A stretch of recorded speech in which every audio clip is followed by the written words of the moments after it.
Nehemiah Chapter 6. Sanballat, Tobiah, Geshem, and our other enemies learned that I had completely rebuilt the wall. All I lacked was hanging the doors and the gates. Then Sanballat and Geshem sent a message asking me to meet with them in one of the villages in Ono Valley. I knew they were planning to harm me in some way, so I sent messengers to tell them, "My work is too important to stop now and go there. I can't afford to slow down the work just to visit with you." They invited me 4 times, but each time I refused to go. Finally, Sanballat sent an official to me with an unsealed letter which said, "A rumor is going around among the nations that you and the other Jews are rebuilding the wall and planning to rebel because you want to be their king. And Geshem says it's true.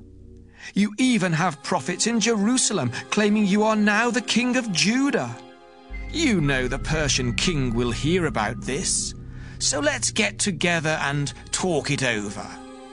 I sent a message back to Sanballat saying, "None of this is true. You are making it all up."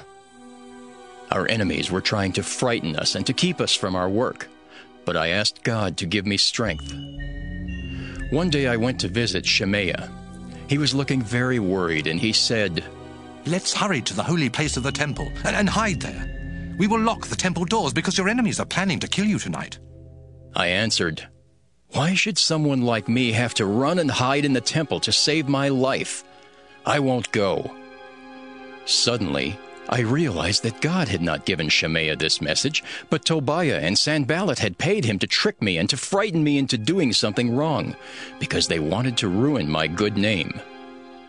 Then I asked God to punish Tobiah and Sanballat for what they had done. I prayed that God would punish the prophet Noadiah and the other prophets who, together with her, had tried to frighten me. On the 25th day of the month of Elul, the wall was completely rebuilt.